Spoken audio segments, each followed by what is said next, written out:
Mesdames, Messieurs, le journal Le Figaro vient de révéler aux yeux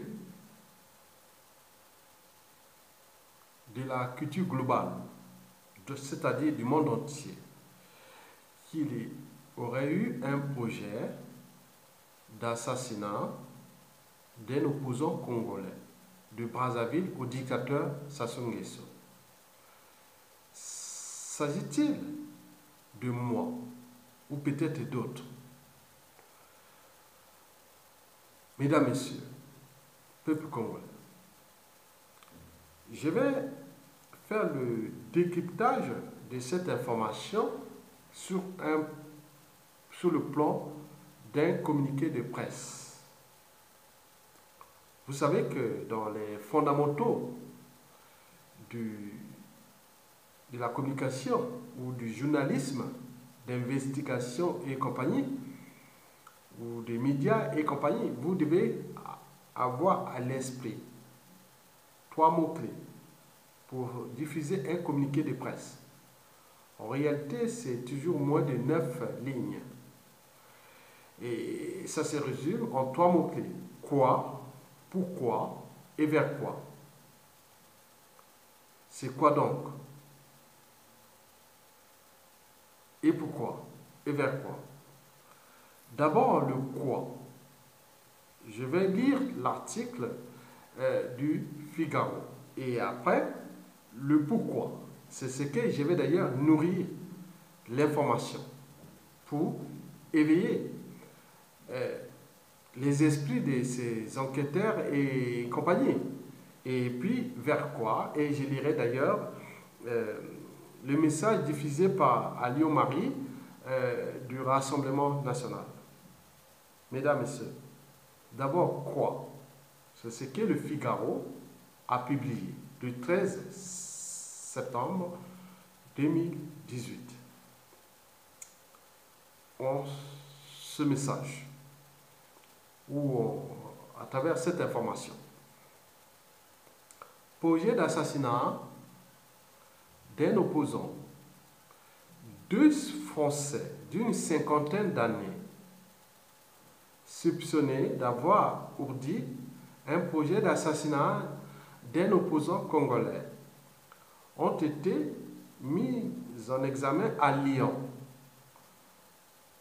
a appris l'AFP, c'est-à-dire l'Agence française de presse.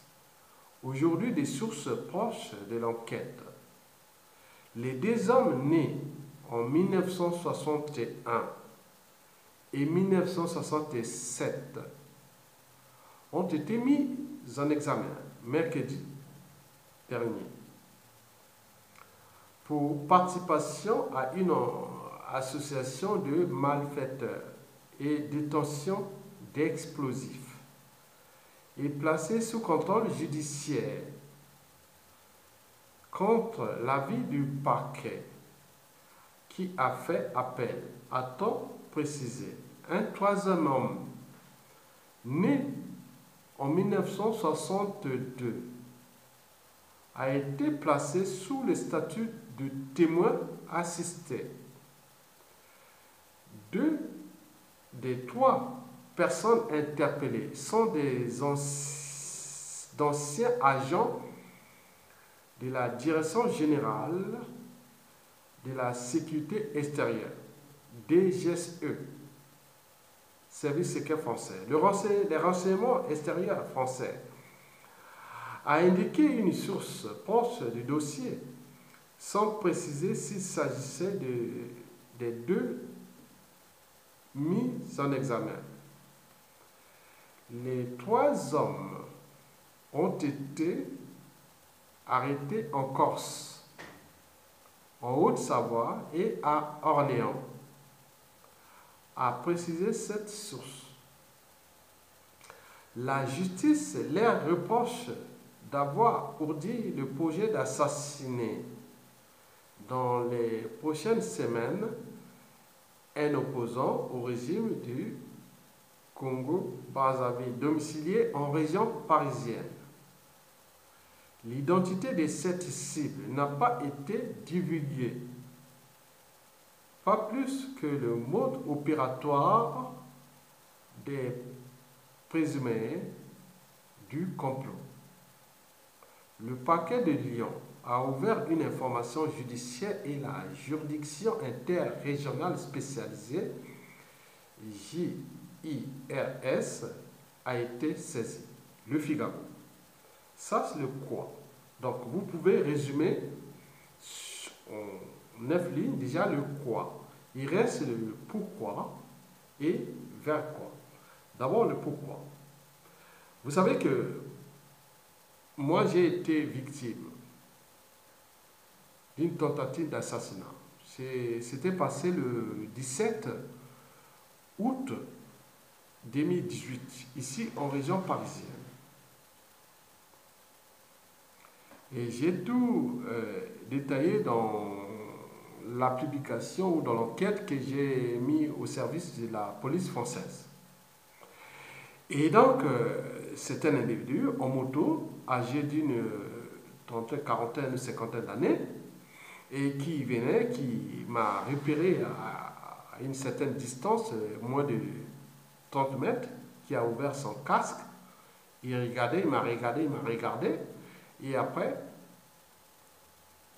il a tourné, j'ai vu ça bizarre, j'ai dit non mais qu'est-ce que vous demandez, qu'est-ce qui se passe, non, bon ben, il est passé, moi je croyais qu'il devait solliciter une information. Bon, voilà, donc moi j'ai vu ça un peu bizarre, il est passé, après il a ouvert son casque, il a tourné là-bas, il revenait en vitesse, il est arrivé face à moi, il y avait une fourgonnette et autres, et qui m'a regardé, et tout habillé en noir, genre... je dirais, c'était un blanc, oui, et tout ce que j'ai était dans la vidéo, suite à l'événement. Et donc, il m'a fait, sur l'autre là, pom, pom, pom, pom, il m'a fait un signe que si tu vas devant là-bas, comme si je partais dans le sens, on allait me tuer. Et donc, ce que vous pouvez voir dans la vidéo, est que j'ai marché dans ce sens, et pour arriver, mais rien ne s'était passé, mais pour moi, après les informations, les appels et tout compagnie, on dit que ça c'est bien sûr peut-être une intimidation, mais aussi d'un avertissement. Mais moi, je me posais la question de savoir pourquoi et compagnie, on m'a dit peut-être que c'est aussi des racistes qui voient les noirs et autres, mais au vu de son comportement, j'ai dit qu'il savait bien qui je suis.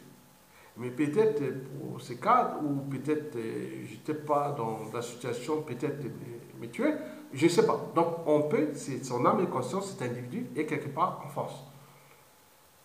J'ai eu un choc émotionnel et autres, j'ai publié, j'ai mis l'information déjà au niveau de la police, mais aussi j'ai fait une vidéo suite à ça. Qui je suis? Je ne suis qu'un intellectuel congolais. Un homme qui est en France depuis des années et qui n'a jamais été condamné et autres. Je dis que quel est mon problème? Parce que je lutte contre une tyrannie, contre un dictateur et compagnie, avec tout ce qui s'est passé, la liste des opposants assassinés et tout ce qui s'est passé. Parce que le capital décès de ce dictateur est déjà lourd. Lourd. Et ça n'a pas commencé que peut-être qu'il va aussi, je serai peut-être sa victime quelque part. Mais historiquement, cette affaire commence depuis de nombreuses années.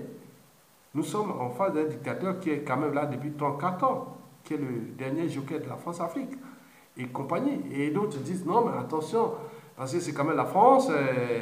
Et oui, pour toutes les consciences, ils disent bon ben, est-ce que la France va répéter l'histoire de Ben Baka? Et on a eu toutes les interprétations. Donc, pour moi, je n'ai pas peur de la mort. Mais c'est la signification de la mort.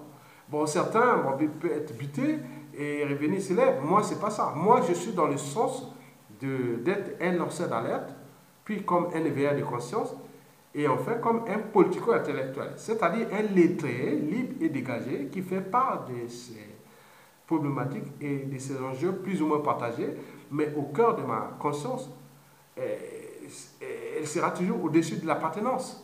Donc, je suis comme un citoyen du monde qui voit qu'il y a des choses qui ne marchent pas. On est en face des dictateurs liberticides. outils démocratiques, outils sociaux, criminogènes et même d'appropriation de ces écosystèmes sociétaux d'un pays qui devient la propriété privée.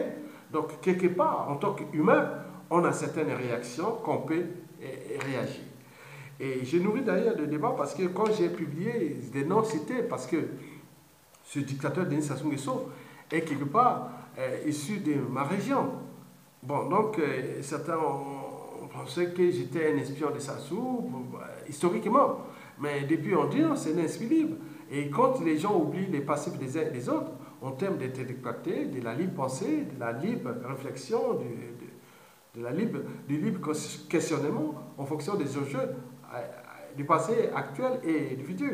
Donc on se retrouve dans des situations parfois et qu'on ne peut pas gérer. Mais je reviens sur cette histoire de Ben Barka, qui est un gros bonnet de la résistance. Se dit, si la France va-t-elle répéter l'histoire de Ben Barka avec des intellectuels congolais ou africains au XXIe siècle et qui n'ont jamais été ni de près ou de loin avec ces régimes et qui contestent comme tout individu.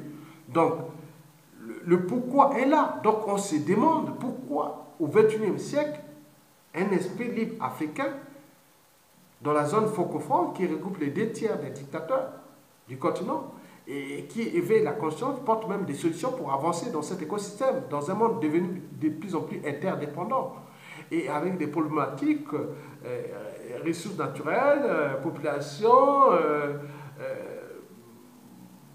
Je peux vous donner toutes les explications, elles sont dans mes vidéos, dans mes écrits et autres, je ne vais pas rentrer en détail. Donc, je suis dans un cadre de la réflexion, du questionnement, du doute, de la pensée. Si je doute, donc quelque part, je suis humain. Si je doute, donc je suis. Le cogito, René Descartes. Donc, je ne sais pas pourquoi, moi, en tant qu'individu, avec ma génétique ou mes prédispositions, mon éducation, ma culture, je conteste un régime qui est à côté, puisque le régime nuit, semble-t-il, aux enjeux majeurs et qui, depuis la nuit des temps, ne cesse d'enfoncer cet écosystème France-Afrique et compagnie. Pourquoi ne pas repenser d'autres enjeux et d'autres problématiques, d'autres modes d'avancer cet écosystème, soi-disant du pays carré français et avec sa France-Afrique. Donc c'est tout l'enjeu que je me questionne moi-même. Je ne suis pas avec ces régimes. À chaque fois qu'il arrive que je soutiens un individu, le général Jean-Marie Michel Moukoko élu, et ça devient un problème parce qu'il est d'appartenance à ma tribu. Non, c'est pas ça. Et certaines personnes ou des individus qui me connaissent depuis la nuit des temps, depuis l'école primaire, collège, lycée, université et compagnie, ils savent que cet individu est libre. Il est le plus humble et autre. Il peut réagir, il ne réagit que par rapport à son éducation, où on peut aller plus loin. Mais pourquoi cherchons-nous à détruire les uns des autres?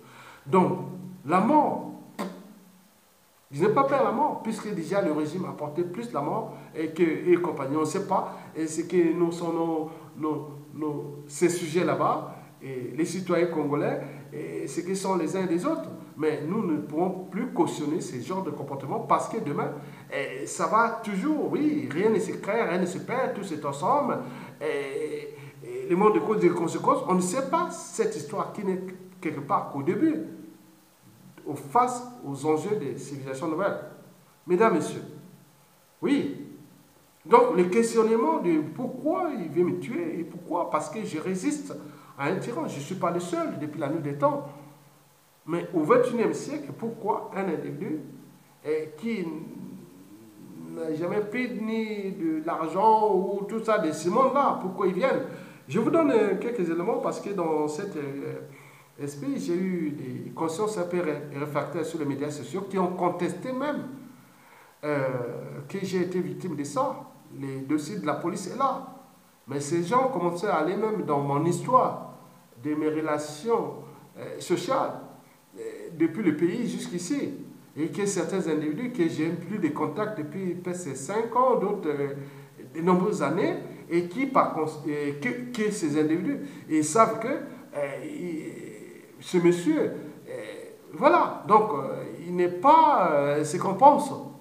Donc on est dans une situation comme ça, Qui dirait que moi, si j'étais dans un pays où il y a dans un peuple où on a société constituée, qui dirait peut-être que j'aurais pu avancer ce pays depuis aussi. Donc, je ne suis pas l'ennemi de la société ni de la civilisation. Je suis l'ennemi de ces gens qui pensent que, bon, ben, avec les moyens dont ils disposent de ces pays, et qui croient que, bon, ben, ils peuvent faire tout ce qu'ils peuvent faire. Mais ils ne savent pas que nous sommes dans un monde interdépendant. Moi, j'ai une descendance qui est déjà française. J'ai une tribu. J'ai des partisans. J'ai un peuple. J'ai l'humanité. J'ai tout. Mais qu'est-ce que ces gens pensent faire avec ce monde qui devient de plus en plus interdépendant, avec des impacts actuels et du futur? D'où l'enjeu de repenser, est-ce que la France est une démocratie, est-ce qu'on respecte les fondamentaux et tout compagnie? Oui, je l'ai dit toujours, répété toujours, en dehors de ces enjeux majeurs qui touchent cette France-Afrique. Et que ces gens, quoique en s'accaparant d'un écosystème avec un dictateur, et qu'ils trouvent la France comme compagnie d'assurance à leurs intérêts, et ils peuvent dire qu'en mélangeant les hautes races, enjeux et compagnie, qui sont les mains du monde. C'est pas ça. Ils perdent leur temps parce que moi j'ai été quand même surpris avec mon histoire de France. L'histoire de Koulibaly, qui est un noir qui vient buter les blancs et autres. Mais qui ne dit pas qu'en Afrique, cela peut arriver? Nous alertons parce que l'Afrique a changé et va changer tout au long de ce 21e siècle. Parce que ceux qui croient que parce qu'ils sont blancs ou européens, français, et qui peuvent aller faire les bazars et tuer les uns des autres par-ci. Donc demain, ce n'est pas l'enjeu. L'enjeu, c'est l'enjeu des problématiques universelles qui touchent l'individu, les citoyens, l'humain et aussi la nature. Nous commençons d'abord par les libertés fondamentales. Le but de la condition humaine est essentiel. Les devoirs des moments et de tout ce que nous pouvons réfléchir sur les sociétés constituées. C'est-à-dire, qu'est-ce qu'un citoyen? Et qu'est-ce qu'un citoyen peut dire? Partout, il sera. Les problèmes d'immigration qui arrivent ici en Occident et autres. Nous, on réfléchit pour comment nous allons avancer ces équilibres avec les cerveaux qui sont déjà venus d'Afrique, mais qui sont ici, qui ont des retours d'expérience pour avancer ensemble dans un écosystème que nous n'avons nulle part où aller en tant qu'humains. Parce que la matière n'a nulle part où aller. La matière n'a nulle part où aller. Bien sûr que nous sommes dans les principes, les mécanismes d'entropie entre l'ordre et le désordre, la déstructuration. Puisque la matière n'a nulle part où aller. Donc nous allons tous mélanger ici avec des problématiques historiques qui sont liées au contentieux historique et compagnie. Nous sommes là pour éveiller les consciences, pour que nous puissions se positionner sur l'essentiel. L'essentiel, c'est tout simplement nos libertés fondamentales. Le but de la condition humaine est essentiel, qui touche les problématiques humaines et nature, humain et cycle de vie énergie-matière, humain et société, civilisation et nouvelle synthèse sociétale. Donc, je suis là dans cette interprétation des valeurs augmentées et qui touche plein d'autres choses. Donc, nous sommes là pour repenser ces équilibres-là. Parce que l'histoire du monde n'est pas encore terminée. Elle est durable. Elle est éternelle. Mais, commençons déjà par l'essentiel. Respecter les uns et les autres en fonction des enjeux économiques, macroéconomiques, des puissances et tout compagnie. La nature a surtout capté sa juste part. Mais pourquoi nous ne sommes pas capables de capter la juste part? Les problématiques des transitions écologiques, énergétiques et de tout ça, c'est l'enjeu de demain, c'est celle-là. Les enjeux de demain, ce sont là. Mesdames, Messieurs, j'ai essayé un peu de mettre sur cette réflexion au niveau du pourquoi. Pour qu'ils viennent me tuer ici en France. Pourquoi les messieurs étaient venus me menacer? Nous sommes en éveil. Parce que si ce n'était qu'à ça, on serait déjà perdu depuis presque 5-6 ans. Moi, je le sais. Mais on est en éveil. Mais nous sommes éternels. On ne tire jamais sur un cadavre. Si on tire sur vous, c'est que vous êtes vivant. Donc, quelque part, si je dérange leurs intérêts et que je ne suis pas avec eux, que je n'ai jamais été avec eux, mais pourquoi viennent-ils s'acharner avec des esprits qui éveillent les consciences qui demain eux-mêmes seront, et aujourd'hui sont des bourreaux ou tout ce qu'on peut connaître, mais demain peut-être qu'ils viendront des victimes comme les autres, mais nous serons toujours là au cœur de la conscience pour éveiller, mesdames et messieurs. Je vous l'ai dit le quoi, le Figaro, le pourquoi que j'essaie un peu de nourrir un petit peu. Je ferai un complément à la fin. Mais je vais dire pourquoi et le pourquoi après. C'est-à-dire, et pourquoi. Le pourquoi, c'est au niveau des projets, de tout ce que la France peut prendre comme responsabilité déjà humaine et aussi sociale, politique, géopolitique, géostratégique des enjeux à venir. Je vous ai dit que si la France ne prend pas ses responsabilités actuellement, il est sûr et certain que les relations déjà avec le Congo-Brazzaville pourront être des relations diplomatiques, économiques, sociales, et non, diplomatiques, économiques et géostratégiques et compagnie, sont susceptibles d'être plus ou moins tumultueuses ou même foires et compagnie, comme on l'a vu avec l'histoire du Vietnam et même de l'Algérie et tout compagnie dans le monde. Donc, ce n'est pas encore fini. Nous voulons éveiller les consciences des uns et des autres pour qu'ils ne reviennent pas toujours à la charge de ces mécanismes qui, il faut le dire, ne sont pas dogmatiques, mais perspectives, c'est-à-dire dialectiques. Mesdames, Messieurs, et pourquoi cette affaire-là? J'ai eu un député du Rassemblement national qui s'appelle Louis Alliot. Louis Alliot, un député du Rassemblement national, le vice-président du Rassemblement national. Vous verrez que quand les enjeux majeurs dépassent notre conscience, il arrive qu'il y a des situations qu'en tant qu'humain, on se dit qu'il y a un souci. Et donc le député, lui, Alliot, l'a dit, en complément de cet article qu'il a envoyé même au Figaro, via les réseaux Twitter, il a dit ceci. Projet d'assassinat d'un opposant congolais. 2 Français mis en examen. La lumière doit être faite rapidement et voir si les ordres ne venaient pas de l'étranger. La France ne peut devenir le terrain de jeu des dictatures étrangères. Je répète, c'est que lui, Alliot, a dit, un député français du Rassemblement national, projet d'assassinat d'un opposant congolais. 2 Français mis en examen. La lumière doit être faite rapidement et voir si les ordres ne venaient pas de l'étranger.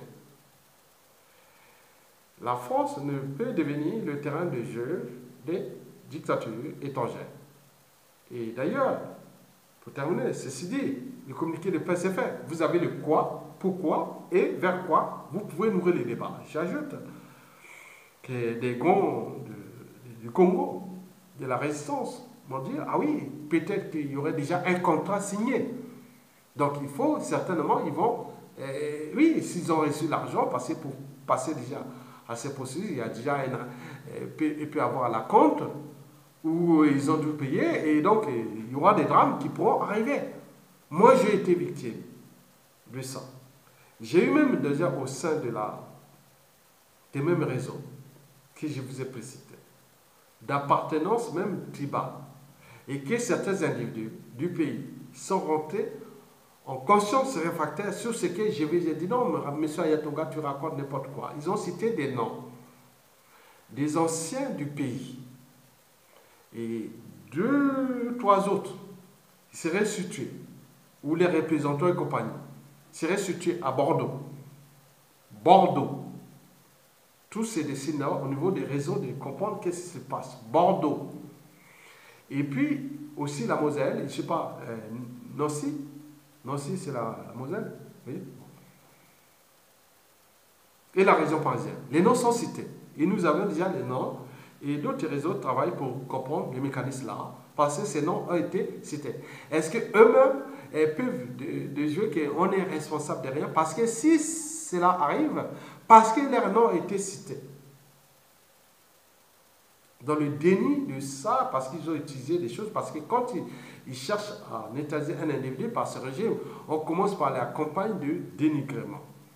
Et certains d'autres autres disent non, mais il y a Tonga.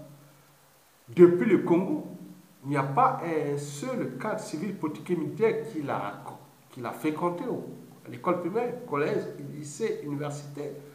Même là, quand j'étais président des mouvements de jeunesse à la faculté des sciences, et même quand j'ai enseigné au lycée, d'Apourou, les classes de terminale, les premières, oui, la biologie, mais tout le monde, non, mais c'était, il reste tout humble. Même quand j'ai commencé à réagir face à cette tyrannie, et qui essaie d'enfoncer, briser les vies, depuis la nuit des temps jusqu'à nos jours, et briser l'espoir de tout un peuple.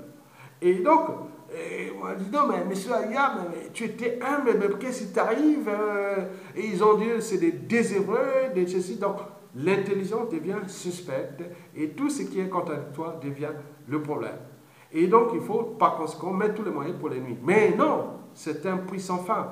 Donc, nous offensons. Mesdames, Messieurs, ceci dit, pour ne pas aller loin, je vais terminer par vous laisser écouter Kiri Kiri de Mabina Yamboka, du docteur Nico.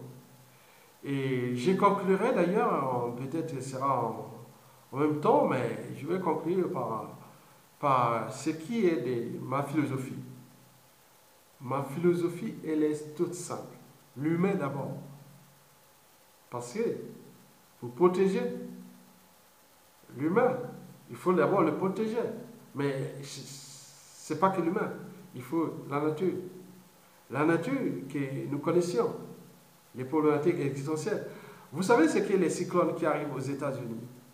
Ils naissent dans le bassin du Congo, en zone golfe de Guinée. La nature dans le bassin du Congo est un peu comme un régulateur ou un capteur ou un frein. Mais plus on détruit le bassin du Congo, vous aurez des cyclones, des phénomènes bizarres qui vont arriver certainement aux États-Unis. Et donc, ce sont des ouragans, des cyclones qui vont traverser les petites et grandes Antilles et qui arrivent aux États-Unis parce que le bassin du Congo, c'est un aspirateur, c'est le deuxième poumon d'oxygène de la planète. Et mon pays fait partie, puisque j'ai vécu dans la jungle. Je suis un esprit des forêts. Vous me mettez dans les forêts d'Indonésie ou de Bornéo ou d'Amazonie ou d'Afrique équatoriale, chez moi. Mais je suis un esprit de forêt. Mais je suis un scientifique naturaliste, environnementaliste, prouvé. Et les autres ont même allé jusqu'à contester mes diplômes. Bon, c'est pas grave que je n'ai pas eu ces diplômes. Non. Il faut aller aux universités que vous connaissez. Au Congo, je n'ai pas allé enseigner au lycée sans avoir les diplômes, forger les peu de bac et en biologie sans. Voilà. En France, depuis la Champagne-Ardenne, Reims, passant par la région parisienne, Sergi Pontoise par 6 et compagnie.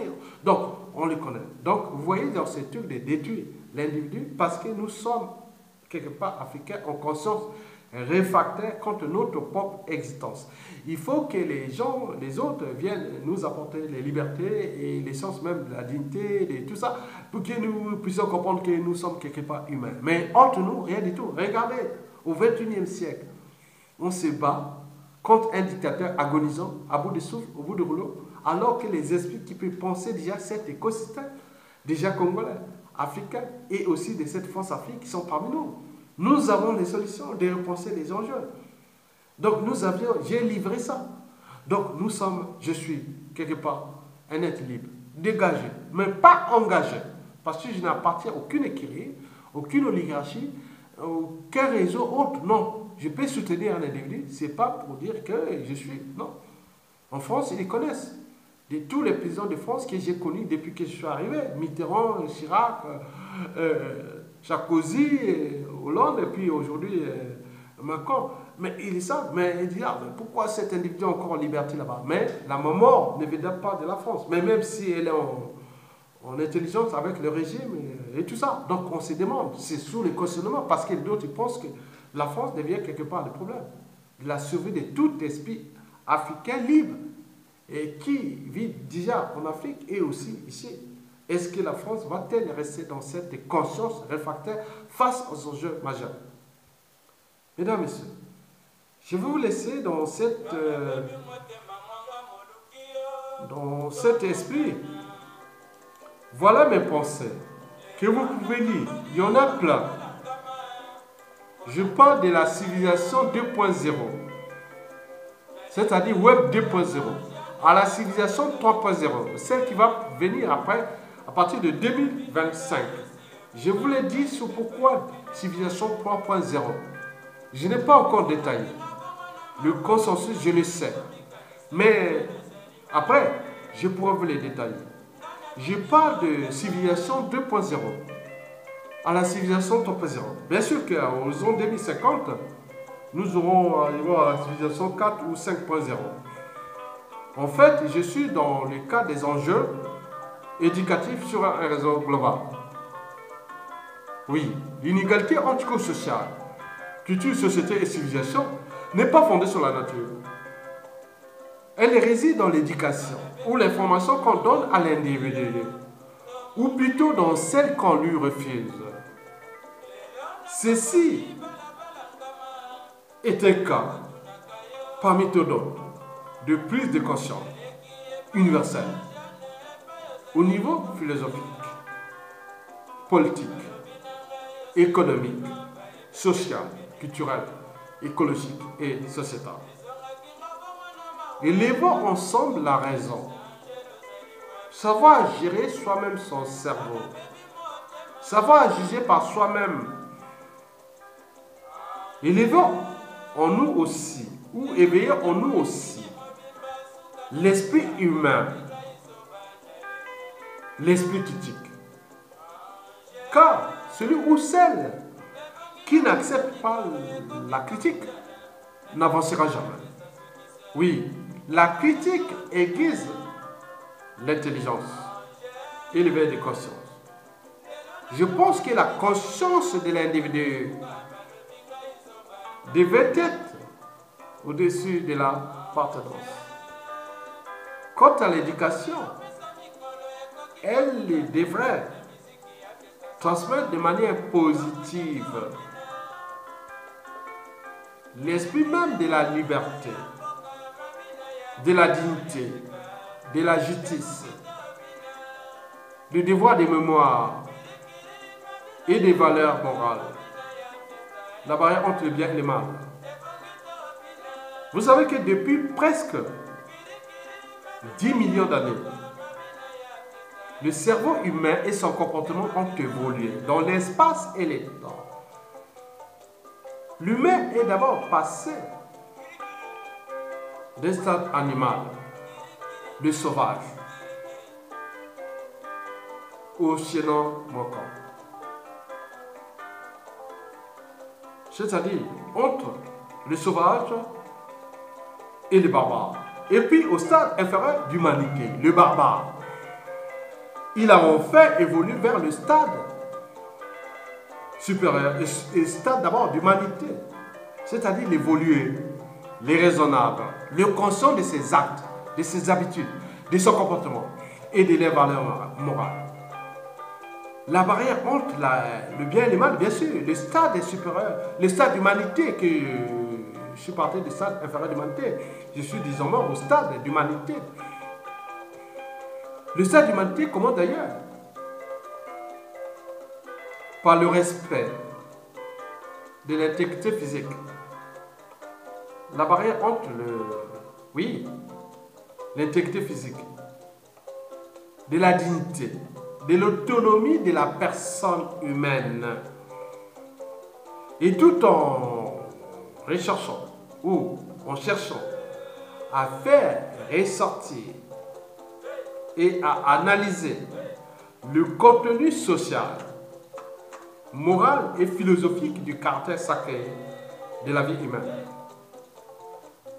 On ne peut par ailleurs parler de stade supérieur d'humanité que pour un être qui s'est affranchi déjà de la sélection naturelle. C'est-à-dire qu'il est en cours d'être évolué ou en processus de civilisation que j'ai défini comme le civilisé. L'idée du civilisé ne peut être interprétée que sur différents aspects: amoureux, philosophiques, politiques, socio-économiques, culturels, écologiques et sociétaux sur différentes échelles. Mesdames, Messieurs, oui, d'ailleurs, en 1794, dans l'esquisse d'un tableau de progrès de l'esprit humain de Condorcet, nous étions, pendant la Révolution française, que tous les philosophes français de ces époques-là, qui ont éveillé d'ailleurs la conscience française et humanitaire, mais les Africains ont toujours interprété ça dans le sens du bouc émissaire, du colonialisme, de l'escargot, oui. Non, ils ont éveillé la conscience. Parmi ces gens, on ne va pas que citer, soi-disant c'était des racistes et autres. On était dans une situation d'évolution de la pensée, de la libre-pensée. Et ils ne savent pas qu'eux-mêmes, sur différents échelles, ont été quelque part aussi des racistes et compagnie. Le racisme ne terminera jamais tant que nous n'aurons pas pensé ces problématiques d'éducation et aussi de ce que nous sommes en tant qu'êtres humains, la diversité humaine et compagnie. Mesdames, Messieurs, en 1794, dans l'esquisse d'un tableau de progrès de l'esprit humain, eh bien oui, de Condorcet, l'idée du civilisé désignait les progrès accomplis par l'individu dans une nation ou société donnée. Il fut possible de passer de la barbarie à l'état des droits des citoyens, des civils et des civilisés, quels que soient les droits positifs en vigueur, et en tenant compte des autres facteurs locaux ou autres qui touchent l'ethnie, la religion, la tribu et compagnie, la famille et compagnie. Oui, ceci est un cas de refondation de notre existence. Orienté n'est qu'au début. Et beaucoup de choses nous arrivent. D'où l'enjeu de laisser ça aux yeux, cette pensée brute. Il faut la laisser, cette pensée brute, parce qu'il y a 1000 mots-clés là. Donc il faut agiter votre cerveau et pour y repenser ces équilibres-là, pour que nous puissions ensemble avancer dans l'existentiel universel. Et je ne vous ai pas parlé de ces problématiques écologiques en détail, qui tous les cycles de vie et matière, énergie matière, problématiques climat, de la pénurie des ressources et tout compagnie. On ne peut pas rentrer en détail. Mais quand on est un cerveau, moi j'ai besoin que Sassou Nguesso dégage pour que cette intelligence puisse s'incruster dans son propre écosystème, qui est d'abord moi, Congolais, et que je pourrais approcher cette utopie en fonction des représentations ou de cet environnement politique qui peut dire oui, vous êtes là pour repenser les équilibres de demain, qui n'est pas celui du développement durable, mais du développement soutenable. J'appelle développement durable. Développement durable égale croissance économique infinie. Développement soutenable, c'est d'autres enjeux que je le sais d'ailleurs. Bon, pour le reste, Sassou Nguesso peut chercher à nous tuer, c'est pas grave, on se préserve. On est maintenant écouté. Pour le reste, bon, je le sais, qu'il y a des informateurs de Sassou et de Nguesso qui sont autour du voisinage et compagnie. Ils ont mis tous les moyens là pour ça. Ils travaillent pour cette écurie. Mais demain, nous pourrons les récupérer. Nous pouvons les récupérer, les recycler et autres. Mais ils apportent la mort aux autres. Mais nous, ce n'est pas la mort. Nous, dans le cadre de l'éducation, du droit, comme on voit dans les sociétés constituées.